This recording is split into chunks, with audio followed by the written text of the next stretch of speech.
La historia es mucho más que el recuerdo del pasado. La historia es mucho más que el relato del presente. La historia es parte de nosotros, parte de nuestra identidad. Por esta misma razón, hoy hablamos con Antonio Padial, un enamorado de nuestra ciudad, de nuestras tradiciones y de nuestra Semana Santa. En los últimos años, Antonio Padial se ha dedicado a trazar ese origen de nuestras hermandades en los diferentes archivos que dispone la ciudad.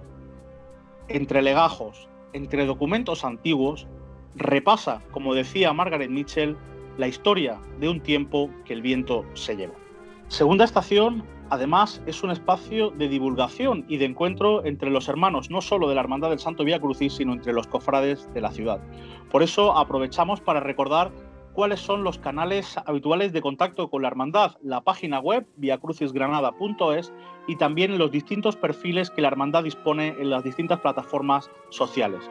A través de cada una de ellas podrás consultar cuál es la actualidad de la hermandad y también seguir al corriente de cuáles son las iniciativas que la hermandad plantea en el campo asistencial con motivo del COVID-19. Por eso queremos que sigas al tanto de todo lo que ocurre, porque al fin y al cabo, como habitualmente recuerda el hermano mayor, es tiempo de sumar en hermandad. Antonio Padial, muy buenas tardes, ¿qué tal, cómo estás? Muy buenas, ¿qué tal? ¿Y vosotros? Pues la verdad es que bien, intentando sobrellevar este confinamiento. ¿Cómo estáis vosotros en casa? Eso es lo que hacemos todos. Pues bueno. Intentar capeando el temporal, ¿no? ¿Cómo se puede? Claro, claro. Y no está tan mal, en fin. Mientras no sé si que nos hemos acostumbrado ya, pero bueno. Además, en fin, yo creo que muchas personas tenemos la suerte de que no nos aburrimos. De hecho, a quien nos gusta la historia, nos dedicamos profesionalmente a ella y tal, y además estamos un poco habituados al tema del archivo, prácticamente pasamos más tiempo bajo la luz de los flexos que no al aire libre, ¿no? Me está dando a veces más tiempo pues a ordenar un poco pues todos los documentos que tengo, en fin, porque yo soy un poco desordenado. Y entonces he hecho de falta también esto de tener un poco de tiempo para ordenarme un poco. Antonio, quería preguntarte, ¿cómo siendo tú abogado, licenciado en Derecho, de familia militar, cómo acabas dedicándote, bueno, con esa especial vocación hacia la historia? Bueno, yo es que desde casi... cuando era adolescente tenía una afición muy grande por la historia, no solo de la Semana Santa, ¿verdad? De hecho, me apunté en Filosofía y Letras para estudiar historia. Y bueno, en esa época los padres mandaban y yo tenía que ser abogado. Mi hermana farmacéutica y mi otro hermano abogado, y así somos. ¿Y cómo llegas a dedicarte en estos últimos años a investigar, en fin, a publicar sobre temas históricos? Yo he tenido, como te digo, afición a esto y un amor a la Semana Santa desde que tengo uso de razón prácticamente. Me llevaban siempre a las cofradías, mi familia era muy aficionada a eso y claro, digo, me gusta la historia, soy abogado, entonces pues como hobby pues voy a enterarme de lo que es esto, de lo que eran las cofradías, de lo que era la historia. Empecé por interesarme en la Semana Santa de Sevilla, compraba libros como el de Abad Gordillo o González de León y tal. Y entonces, pues bueno, me picó esa curiosidad y esa afición por la historia. Digo, bueno, pues de la Semana Santa me gusta la historia en general, pero digo, de la Semana Santa, que además en Granada pues se habían dado poco en ese tema. ¿Me oyes bien? Sí, perfectamente. De hecho, quería preguntarte, al hilo de lo que acabas de comentar, nuestra Semana Santa desde el punto de vista de la historiografía, ¿no? De la historia que se ha escrito sobre la Semana Santa. ¿En qué situación andamos con respecto a lo mejor a otras ciudades o a otras regiones de España? Bueno, hemos ido con retraso. Lo mismo que el renacer de nuestra Semana Santa, pues también fue con retraso. Ya sabes que la perdimos en el siglo XIX y también empezamos con retraso a crear la Semana Santa actual desde el sentido de las cofradías, de crearse cofradías. Y bueno, hemos ido tarde. Quizá en los últimos 20 años es cuando verdaderamente pues han surgido pues estudios y se ha investigado y tal. No ha ocurrido así en otras ciudades, como te decía, sobre todo Sevilla, que ya desde el siglo pues, XVI, XVII, con el abad Gordillo ya se estudia la Semana Santa y las cofradías, en lo que es las cofradías de Sevilla, y después pues ha ido continuando pues con González de León, con Santiago Montoto, en fin, con se llamaba Eugenio Noel, en fin, muchos de estos investigadores sevillanos que nos vienen ya, pues ya te digo, del siglo XVII. Después, pues, han tenido continuidad. Nosotros, sin embargo, no podemos decir que fueran investigadores de la Semana Santa de Granada. Enrique de Jorquera era pues un cronista de la semana, no de Granada en general, de los sucesos que ocurrían en Granada en general, y claro, puntualmente mete también lo que ocurría en las cofradías antiguas, en algunas, pocas, y luego el padre de la chica ya más metido en lo que era las celebraciones religiosas, pues nos da algunas noticias más, pero verdaderamente muy poco. Del siglo XIX en Granada nada, o sea, y solo prensa. Solo prensa, es decir, es un acontecimiento, una crónica que se hace pues más o menos muy corta de las pocas hermandades que estaban vivas en el siglo XIX, sobre todo a partir de la Guerra de Independencia, que quedan vivas pues prácticamente tres: Nuestra Señora de Angustias, la Soledad y el Santo Entierro, y las demás pues desaparecen.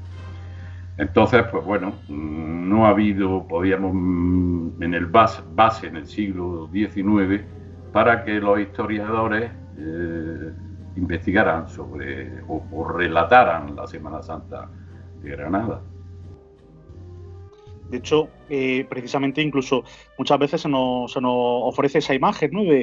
Tienen que ser a lo mejor aficionados a la historia y no tanto a lo mejor miembros de la universidad los que se dedican y los que dan impulso y los que están abriendo un poco las vías de investigación, porque salvo los hermanos Guadalupe y quizá Pepe Molca, tú hayas sido la única otra persona en estos últimos 20 años que se haya dedicado de una forma constante a la historia, ¿no? Cuando me prejubilaron, cuando tuve más tiempo, antes investigaba para mí algunas cosillas, tenía algunos apuntes, pero prácticamente fue cuando me prejubilaron, bastante joven, y bueno, y es cuando ya tuve tiempo para dedicarme un poco a los archivos. De hecho, también quería preguntarte por qué. No es circunstancial que en el siglo XVI, XVII, XVIII, XIX no haya habido, digamos, como pues eso, una continuidad, ¿no?, por parte de los investigadores en reflejar cuál ha sido la historia de la Semana Santa. Pero ahora mismo que vivimos casi en un mundo pues, especialmente sensibilizado con la cultura, ¿tú qué pedirías? ¿Qué echas de menos? ¿Que se promueva? ¿Qué iniciativas hacen falta en la ciudad para devolver ese esplendor histórico a la Semana Santa?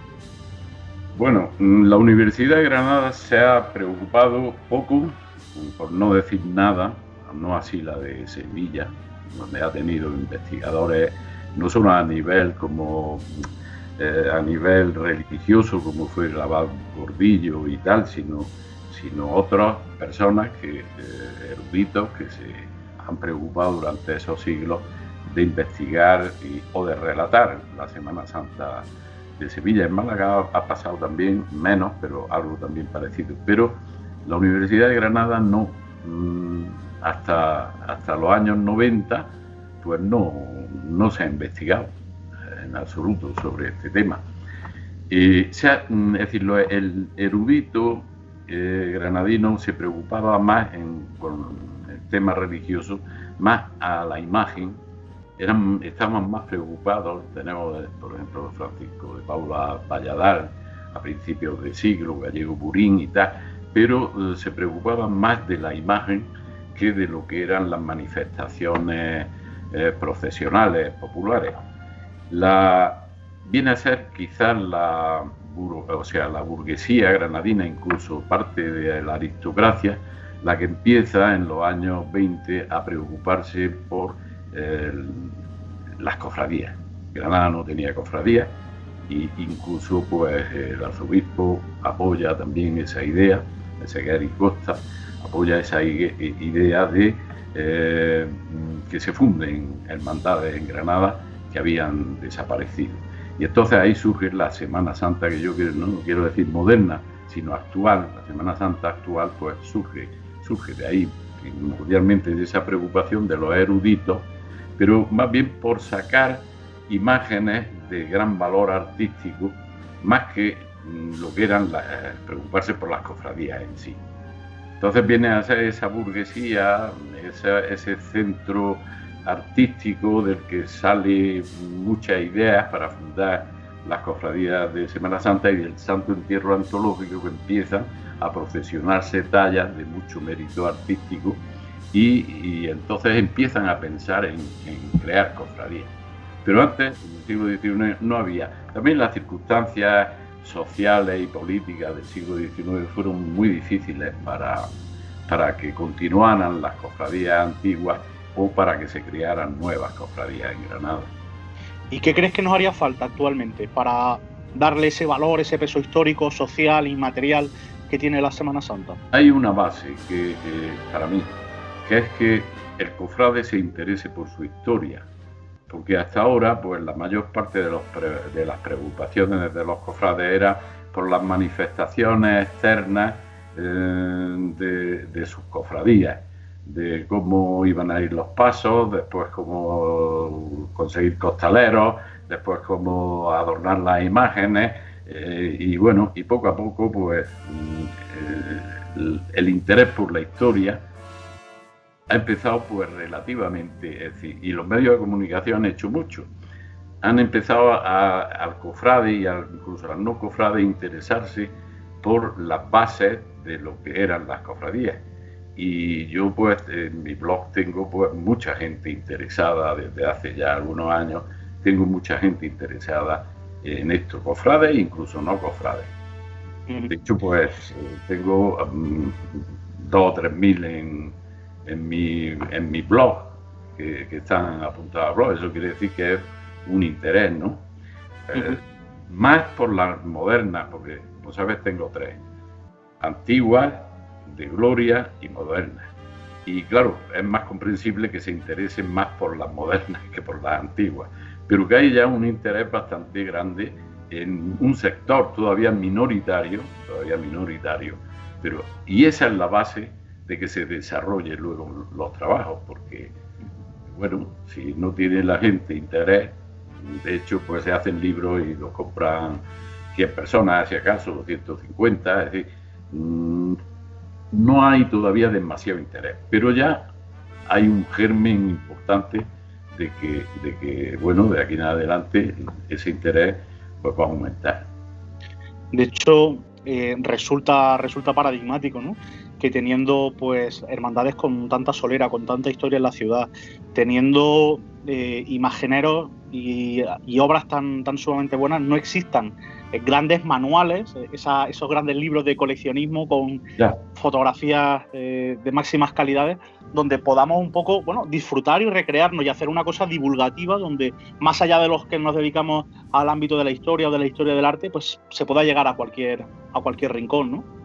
Sí, porque eso vale dinero y vale mucho dinero. Y entonces tiene que tener un público. Y entonces las editoriales, para hacer un trabajo de esta naturaleza que tú dices, pues tienen que tener seguridad de que va a tener cierta rentabilidad. Si no, pues yo muchas veces he pensado, mira, voy a coger, lo que pasa es que ya la edad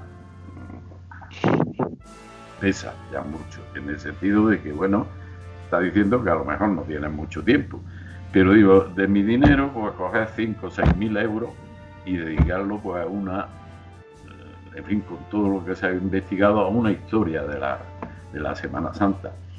Pero ya te digo, yo creo que no es cuestión de dinero, es cuestión de sacrificarse y poner 5 o 6 mil euros para este tema. Que no te sobra, pero si tienes ganas y afición, pues dices, lo mismo que se compra pues un coche, pues yo lo empleo en esto. Pero en mi caso, pues yo ya voy cumpliendo años y eso lo dejaría para otros que vinieran después. De hecho, quería preguntarte también, Antonio, cuando tú quieres, por ejemplo, iniciar una investigación, ¿qué fuentes consultas para documentarte? Pues bueno, el problema es que gran parte, la fuente primordial, yo he consultado pares en el archivo de Simancas, he ido a la Real Chancillería, pero mi base está más cercana, que es el archivo histórico del arzobispado. El archivo histórico tiene una cuarta parte de los documentos a la vista. No estaba ordenado. No está ordenado, tú pones y no te sale. Mi sistema ha sido muy pesado, pero ir cogiendo cada legajo, que a veces tienen 50 o 100 documentos, e ir viendo pues de qué trata ese documento, hasta que he encontrado uno de cofradías, de hermandades, tanto de gloria como de penitencia, como de lo que sea, ¿no? Hermandades. Y entonces pues ha sido una labor de casi 10 años, que ya voy menos, porque ya tengo mucho material, y no tengo tampoco pues sitios donde dar a conocer. Lo estoy dando a través de internet, pero tampoco tengo sitios donde dar a conocer todo lo que he investigado. Pero primordialmente es ese archivo. Y ya te digo, hay un 25% puesto a la vista. O sea, lo que queda todavía por salir, ¿no? 2.500 documentos en los que se pueden consultar, pero que hay que ir con esto de cogerte. Y además otros que están y lo han hecho, pues lo pueden comprobar. Ir documento de cada legajo y bueno... A ver qué encontramos. A ver si encontramos. Yo me he visitado pues del orden de 500 legajos, más o menos, en todos estos años. Pero fíjate, hasta 2.500 que hay o 3.000 puestos a la vista... Hay trabajo todavía por hacer. Hay mucho trabajo.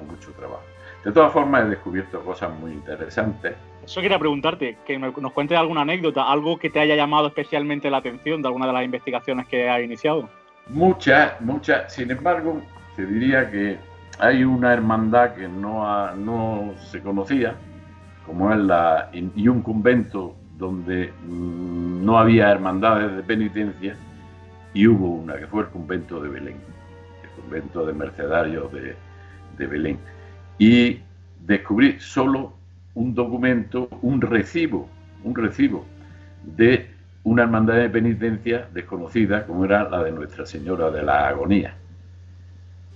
Un recibo del párroco de San Cecilio, que es donde pertenecía, que había un conflicto porque no le pagaban por salir la parroquia en la hermandad de penitencia, que era el miércoles santo, no le pagaban los derechos que la parroquia quería. Y entonces piden a varias parroquias y tal que les mande qué es lo que cobraban por la asistencia. Y de ahí salen muchas cofradías conocidas, y esta de Nuestra Señora de la Agonía, que era desconocida. Además, la hermandad en Granada no era el sistema que hoy conocemos, paso de Cristo y paso de Virgen, sino que procesionaban casi todas varios pasos de la pasión de Jesucristo. Y entonces esta de la Agonía, de Nuestra Señora de la Agonía, seguro que las hermandades, o sea, las imágenes de pasión que había en el convento de Belén, seguro que salían en esta hermandad, que eran casi archicofradías, que englobaban dentro de la misma otras más pequeñas que se dedicaban al culto y procesión de cada una de las imágenes de esa especie de archicofradía. Y entonces yo estoy seguro que a lo mejor el Señor de la Humildad pues pertenecía a el Cristo de la Columna, que está en San Cecilio y que procede de Belén, pertenecía a esta archicofradía o cofradía de penitencia de Nuestra Señora de la Agonía. Y bueno, eso es una cosa que me resultó muy interesante, solo por un recibo y la contestación a ese recibo del párroco de San Cecilio. Digo por una cosa que se me ha ocurrido. Sí. ¿Y qué documento te gustaría encontrar que todavía no has podido hacerlo? Bueno, me gustaría encontrar, ya se han encontrado pues libros de reglas de algunas hermandades. Dentro de esta, pues también se han encontrado autorías de algunas imágenes también. Y bueno, me gustaría encontrar pues prácticamente de todo, de lo que no conocemos, que queda todavía mucho por conocer. Pero especialmente me gustaría encontrar más hermandades de penitencia, que estoy seguro que como esta de la Agonía hubo más en Granada, en los siglos esos, XVI, XVII, XVIII. De hecho, tú ahora estás inmerso entre algunos de los proyectos que manejas, estás trabajando en el libro de la Hermandad del Santo Vía Crucis. Sí. Cuéntanos un poco, ¿qué particularidades estás encontrando a nivel histórico sobre la Hermandad de Cana? Bueno, a nivel histórico, pues prácticamente se basa en las noticias que da la prensa, porque no hay otras, y las actas que son muy escasas de la hermandad, sobre todo me estoy refiriendo a las actas antiguas. Y bueno, y luego determinadas deducciones, por ejemplo, te voy a contar una. Vía Crucis parece, según lo que todos creemos, que nació en 1917 por esa procesión de Vía Crucis que se hace en la parroquia, más bien impulsada por la Hermandad Sacramental del Salvador, se hace a la ermita de San Miguel. Pero es que hay más noticias más antiguas de que ese Vía Crucis se hacía desde el siglo XIX, ¿no? En 1917 pues dio la casualidad de que unos señores, la Hermandad Sacramental y unos señores, pues deciden eso hacerlo ya todos los años, porque entonces no se hacía, ese Vía Crucis a San Miguel no se hacía. Había unos Vía Crucis ya en el siglo XVIII a la ermita de San Miguel que venían desde el convento de San Antonio y San Diego, pero ya específicamente desde la iglesia del Salvador es, a ver si sobre 1886 es cuando ya encuentro una noticia de un Vía Crucis celebrado desde el Salvador a la ermita de San Miguel y viceversa. Y luego ya en 1910 encuentro otro, y probablemente hubo más. Eso que en lo del 17 pues fue uno de esos Vía Crucis que se hacían desde El Salvador a la ermita de San Miguel, y que empiezan unos señores a pensar que vamos a crear una hermandad de penitencia con base en este Vía Crucis. Y sobre la imagen hay también muchas incógnitas, pero es un poco largo. Por ejemplo, adelántanos un poco, ¿qué incógnitas estás barajando, estás trabajando? De las cosas que había pensado sobre el nazareno del Vía Crucis, pues es que, porque allí estuvieron los mínimos del convento de la Victoria, y el nazareno del convento que tuvo hermandad de penitencia del convento de la Victoria podía ser el nazareno del Vía Crucis. Pero luego me di cuenta que no, que los mínimos llegaron un poco después. Pero antes estaba un fraile franciscano del convento de San Antonio y San Diego, que era el convento que servía a los cultos a la hermandad de San Miguel, que lo nombran en el año 63, 1863, lo nombran ermitaño de la ermita de San Miguel. Y entonces se trae imágenes del convento de San Antonio, que era pues un verdadero museo, sobre todo de obras de Mora. El Escorial Chico, ¿no? Claro, donde estuvo allí, donde lo enterraron, y que se trae muchas imágenes, y le tenía mucha devoción a un nazareno.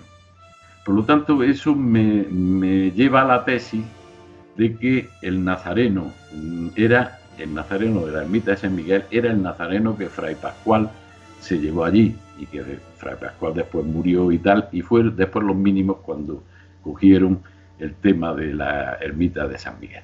Y entonces estoy casi seguro, en fin, tenemos el fraile Fray Pascual, franciscano desde San Antonio, que se trae imágenes, casi todas las imágenes de pasión que hay en la ermita probablemente se las trajo a él de allí del convento de San Antonio, y se traería el nazareno al que le decía que le tenía mucha devoción, la lápida que hay allí lo dice, que le tenía mucha devoción. Pues yo creo que era el nazareno precisamente de la ermita del convento de San Antonio y San Diego, el que era el nazareno de San Miguel, con el que se hacen los Vía Crucis. Entonces, allí el nazareno que había era uno que le llamaban el nazareno de las calzas, por una leyenda que hay, pues puede ser ese el nazareno. A mí también me despistó el que hay un librito de Santa Isabel la Real en que dicen los que escribieron este librito hace unos años, pero no explican el fundamento, que ese era el nazareno de las calzas. Y bueno, dicen que es el nazareno de las calzas, pero no tiene ningún fundamento. Dice porque bueno, también se vinieron también imágenes del convento de San Antonio a Santa Isabel la Real y supusieron ellos que ese era el nazareno de las calzas. Y eso me despistó a mí. Por eso me guió más por luego los mínimos, que fueron los que, digo, pues a lo mejor fueron los mínimos, pero ahora yo estoy seguro, y esa lápida que hay allí me lo demuestra, que era muy gran devoto de su nazareno, que además se trajo muchas imágenes, eso ya por otros documentos del convento, porque lo hicieron en el ermitaño de San Miguel, y lógicamente se traería su nazareno de devoción, como es lógico. Pues una tesis de haber pensado sobre las cosas y bueno, ahora documentos no hay, y como no hay documentos por ahora de casi nada, pero es una tesis lógica, De hecho, esto nos pone un poco en la brecha de que hace falta todavía seguir investigando mucho, pues, para intentar trazar la historia, ¿no?, de estos grandes titulares de nuestra Semana Santa. E incógnitas que no descubriremos nunca también. Eso es, también hay que estar en ello, pero que se descubrieran muchas cosas, como de hecho se van descubriendo como cada año y como se va avanzando en las investigaciones. De hecho, yo quería preguntarte, si pudieras viajar atrás en el tiempo, ¿en qué momento te gustaría estar? ¿A qué artista te gustaría conocer? ¿Qué hermandad te hubiera gustado ver procesionar? Pues mira, me hubiera gustado estar en el nacimiento de la Semana Santa, en el siglo XVI, cuando sale la Veracruz, sale también la Soledad, salen las Angustias, que fueron las tres primeras que crearon la Semana Santa antigua, y en ese ambiente en el que me hubiera gustado estar, en ese ambiente. Luego después, claro, en el barroco también, cuando empiezan a hacerse archicofradías, empiezan a barroquizarse, empiezan a sacar bastantes imágenes, en fin, en ese momento también me hubiera gustado estar. Eso pues, bueno, haciéndose ilusiones. Y por analogía, igual que te hubiera gustado, ¿qué te gustaría en el futuro?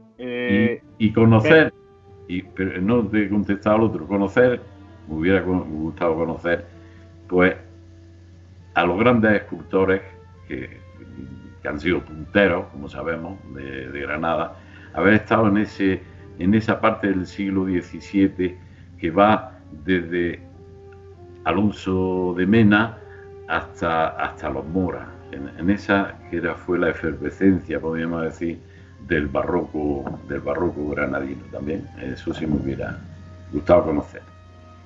Bueno, hubiera sido muy interesante, por lo menos para intentar aclarar cuestiones relativas a ese nazareno de las calzas y a ese Fray Pascual, ¿no? Sí. El nazareno de las calzas te da la noticia, el padre de las chicas en su gacetilla, es el que te da la noticia de ese nazareno. Que además, pues, yo creo que tuvo que ser un nazareno de Mora, por eso tuvo que ser un nazareno de Mora, porque Mora era pues el artista del convento. El artista del convento era José de Mora. De hecho, allí se enterraron, y la lástima es que cuando tiraron no se investigaron y se preocuparon de haber encontrado los restos de José de Mora allí, y ahora han hecho allí unos chalés encima. Yo en mi juventud he llegado a ver las ruinas, porque me han interesado mucho eso. Cuando era adolescente me iba allí, con lo mismo que llegué a ver las ruinas de la ermita del Santo Sepulcro, que eran octagonales, de los Revites también. Después hicieron ya también hay una urbanización ahí encima y tal. Y entonces, pues, el convento de San Antonio no se han preocupado de excavarlo y de estudiarlo, y a lo mejor se hubiera sabido antes de tirarlo dónde estaba la tumba de José de Mora. La verdad es que nuestros grandes artistas han corrido una fortuna muy desigual, ¿no? Porque al pobre Cano lo despojaron de su sepultura en la cripta de la catedral. Tuvieron, es que Cano tuvo una vida un poco atormentada. En fin, la vida de los grandes hombres siempre suele tener muchas facetas y bueno, y muchos problemas, muchos conflictos suelen tener, siempre. Incluso puede que la que se conserve a lo mejor un poco mejor conservada sea la de Siloé, ¿no?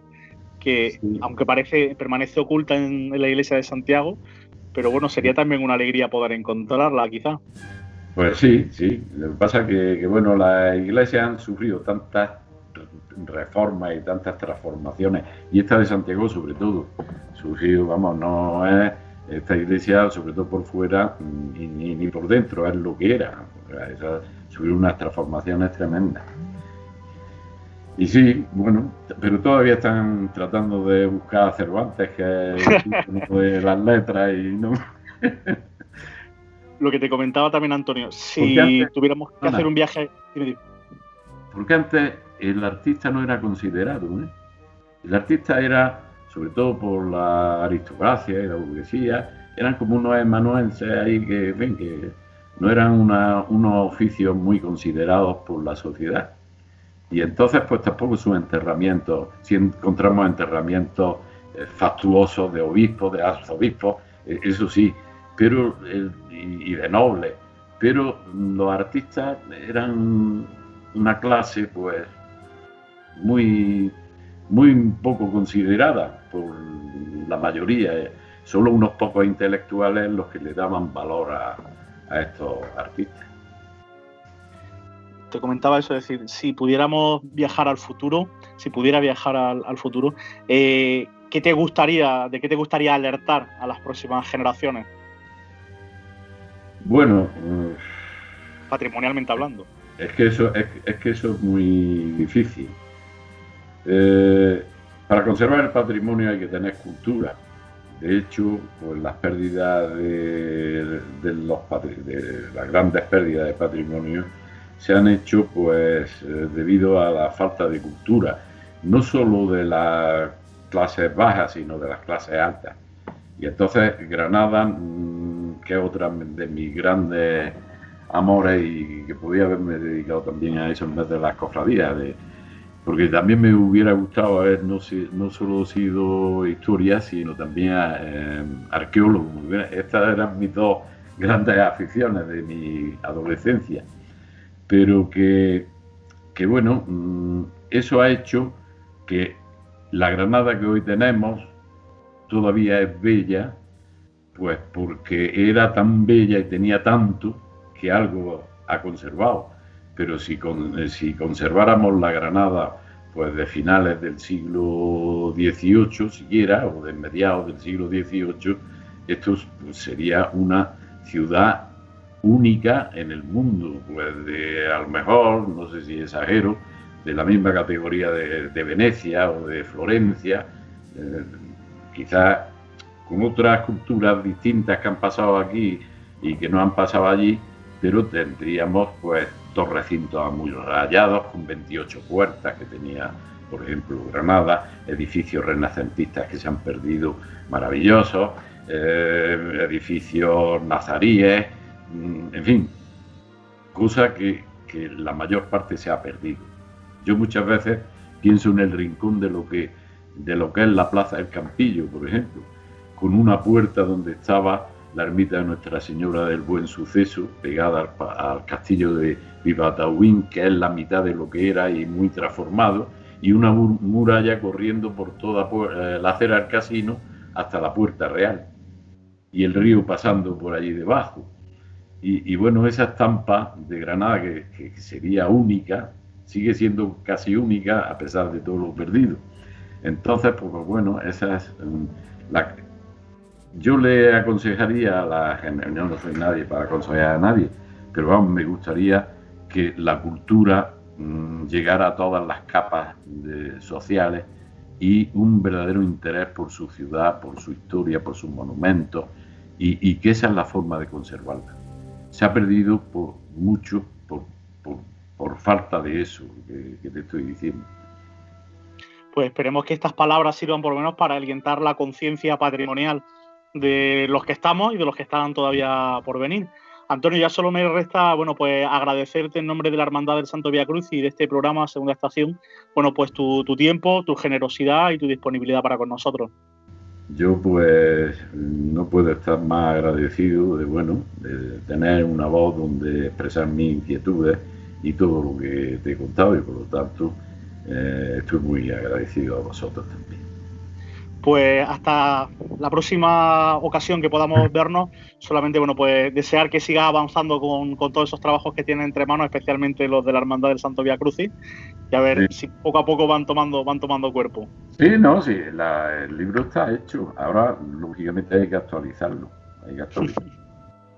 Y bueno, prácticamente está hecho. Fantástico. Esperemos seguir contando contigo y con tu amabilidad siempre, Antonio. Vale. Pues muchísimas gracias, y también gracias a todos ustedes que han seguido una semana más este programa de Segunda Estación. Solamente emplazarles a una nueva edición donde seguiremos conociendo pues, a más personalidades de nuestra Semana Santa y aquellas personas que trabajan en el día a día por hacer de estas cofradías un mundo pues mucho mejor. Hasta entonces, muchas gracias.